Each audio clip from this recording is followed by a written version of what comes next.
Hello. Firstly, I hope that you are all well and that you are staying safe.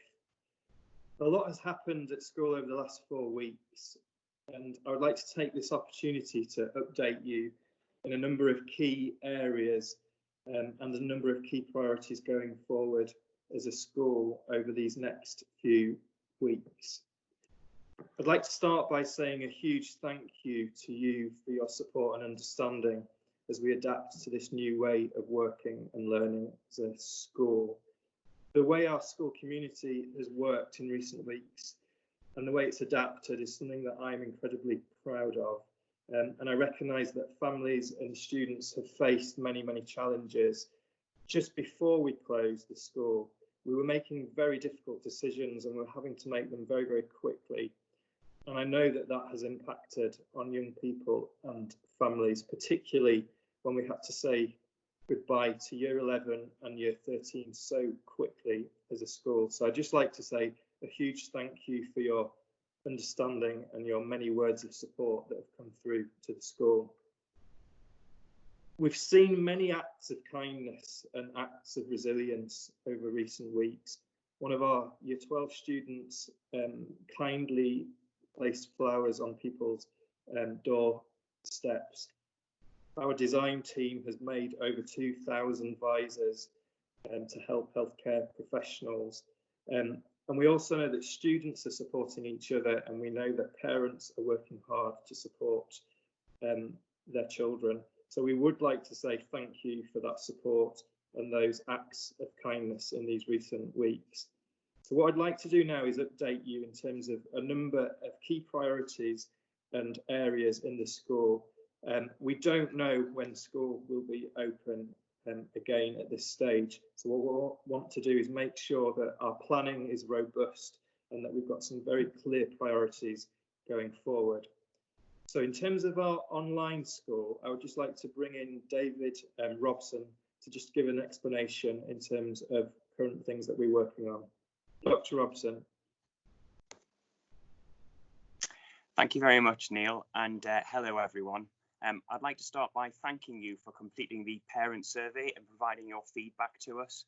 We're now working really hard on increasing the interaction our teachers have with our students, initially through Showbie. This comes in 3 areas. The first one is greater use of teacher voice notes for instruction and also for feedback on the work that your children are completing.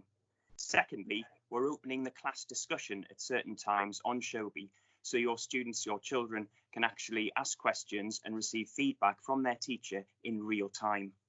And then finally, we're looking at the use of video clips to allow our students to have an explanation of new concepts and ideas from our teachers, as well as to show worked examples. For more in our response to your feedback from the survey, please see the parent bulletin coming out at the end of this week. Okay, thank you, Dr. Robson. Just in the background there, we're also working and looking at the capacity to deliver some of the lessons live through, particularly for year 12 students, but that work is work that's currently ongoing at this stage. But at the moment, we're exploring those other strategies.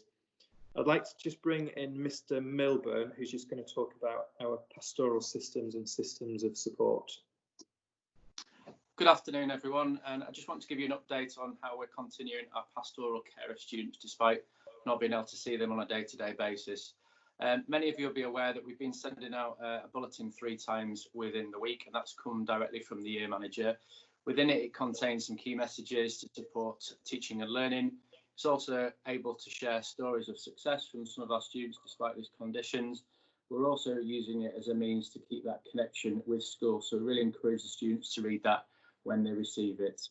Some of you will be aware that the year manager has also been making direct contact with families, and we know that where that's happened, families have been really appreciative of it, and the year manager is going to continue to try and do that and speak to as many families throughout the period. We've also been sending out birthday messages to those students who've been enjoying their birthday in these strange circumstances, and we know that's been really well received by those young people. We also just want to remind you that the year managers are still available should you need them on email. If you want to contact them, you're more than welcome to do so. And they are really keen to hear about how students are doing in these times. Any stories or any pictures that they're willing to share, they'd really like to see that. We've also shared details through the bulletins of some local and national services that students can access should they need some additional support at the time. We've also updated our safeguarding policy to cover this period as we work in a different way. And through the bulletin on Friday, we're going to share with you further advice and support about how young people can work safely online. And there are links to organisations such as Think You Know to help with that support. Thank you. Okay, thank you, Mr. Milburn. So we're just going to now focus on our new mini school that we've set up for children of critical workers, and then also in terms of the grading for year 11 and year 13. So Mrs. Moat. Hello everybody, and it's good to not see you obviously, but to be able to speak to you and connect with you. We are missing everybody in our community. Just a quick catch up on the mini school, which is working really well and is developing into a really established routine post Easter holidays. Our children are working between 9 and 12:30 on the work that has been issued through Shobi via their teachers, as they would normally.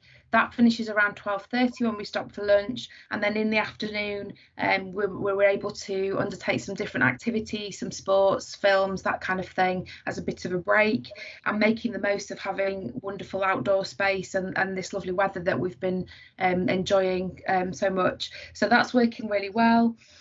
What's been nice is being able to care for those children and really look after those children, give them some sense of normality in what are not normal times, and also see the sort of relationships with staff and the friendships between the students developing has been really, really good. We're trying as much as possible to share some of what's been going on in school via the school Twitter account, so do give us a follow and you can see what's been going on there with that. With regards to the awarding of grades in the summer, which we know has been causing a lot of sort of concern and questions really, there has been very clear guidance issued from Ofqual about how grades will be awarded this year, details of which we have shared with year 11 and 13 students and parents in communications that went out before the Easter holiday. And are still available on the website if you want to refresh on those. There is also a consultation out currently about some of the finer details of that, including private candidates, including students who are out of year, so students in other year groups who were maybe entered for exams this year.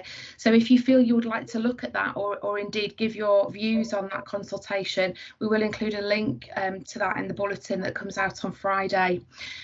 Really want to say that for you to be reassured that we absolutely have the best interests of the students at heart, of all the process and decision making that will take place as part of this. It's in our best interest for those students to get the best possible outcomes that are fair, that are accurate, and we've got a lot of information to access, knowing those students so well, to help us come to those grades following the guidance we've been given. We've also got a lot of historic data which will be used in the standardisation process. We've got good accurate data that we've had over the years, and that will help this process as well. So we would just send out a plea really to say, please don't contact teachers individually, either parents or students contacting teachers about the grades and about what grades. We can't discuss that at this stage. We just have a process to get on with, and we're just saying to you, please rest assured that we have the children's best interests within that process, and it will be a fair and accurate process. So thank you. Okay, thank you, Mrs. Moat.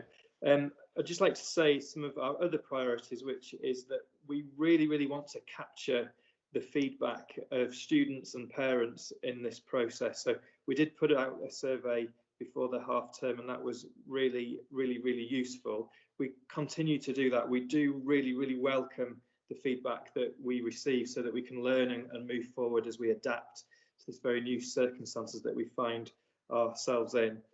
Our other priority is to make sure that we communicate effectively with parents and with students. So we will continue to send letters as necessary. We'll continue to communicate through the weekly bulletin, and those communications become all the more important in these difficult times. as Mrs. Moat did say, we do encourage you to follow us on Twitter. Our Twitter tag is at Harrogate GS, so it's at Harrogate GS, capital H for Harrogate, capital G, capital S. Anything that we would need to formally communicate to all parents, though, we will do through the bulletin or through a formal letter from myself. I'd like to bring Mrs. Smoke back in a moment just to talk about some of the recruitment processes that we've been involved in. Hello again. So obviously time does not stand still, and there's lots of planning and preparation going on ready for September. And what's more important than ensuring we've got enough and outstanding quality teachers in front of your children in September, and that is at the forefront of our mind. It's not something that's been put on hold because of the situation. There's a timetable to write, and we need some teachers in that ready to do that. So the recruitment process has been going on behind the scenes. We have already made one recruitment, one position remotely. That's a brave new world, and it's quite exciting, developing different ways of doing that. Actually, we may well find that some things work better, and we're finding some new innovative ways of doing recruitment. But we've got various other adverts out at the moment. They are shared online, they're shared in the bulletin, they're on the website, and they're also promoted through Twitter. So please be looking at those. There might be something of interest for yourselves or somebody known to you, and please do share them. You know, we want the best possible people recruited into our organisation to provide the best quality of education we can for your children. Okay, thank you. In terms of the new build, very sadly that work was suspended and we lost 2 weeks of build time, but we're pleased to say that the work commenced again this week. The steels are going in, and we hope to see some quite rapid progress there with the new build. The other thing that we've been doing as a school is we've been able to support the local economy, and a team of decorators have been working their way through the school, socially distancing from one another, but we've been able to get quite a large part of the school redecorated, which was work that we planned to do, but we've been able to speed up that process as we've had the opportunity to do so.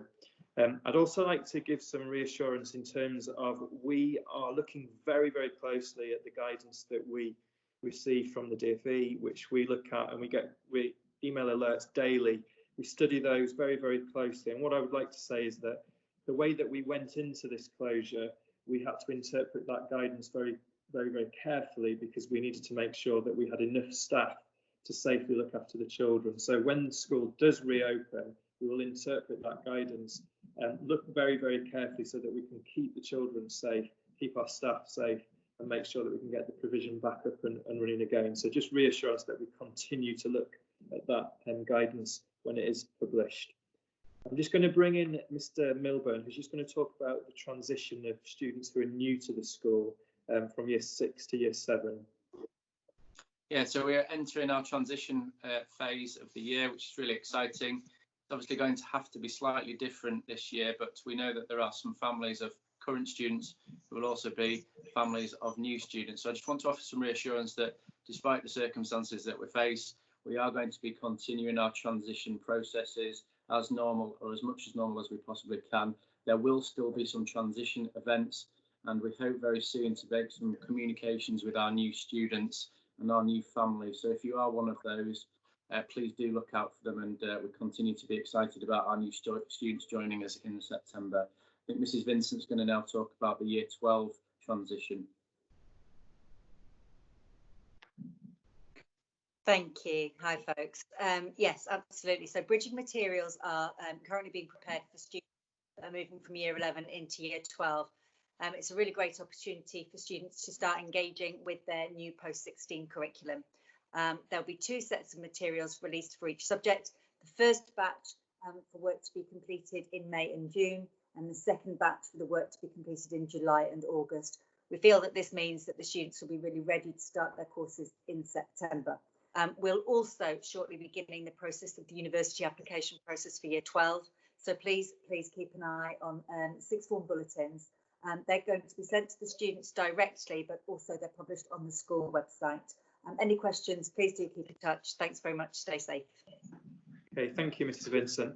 Just like to bring this bulletin to a close and say the final priority that we're working on as a school is we're saying to our staff and to our students that we support innovation and acts of service that support the wider crisis and contribute to the community spirit at HGS. We've seen some absolutely wonderful things. One of our teachers had the idea to put "We Stand Together" on our visors, which we've been distributing, and that really has been the spirit that we've seen as a school. So I'd like to thank you for your patience, your understanding and your support, and hope that you all stay safe. Thank you.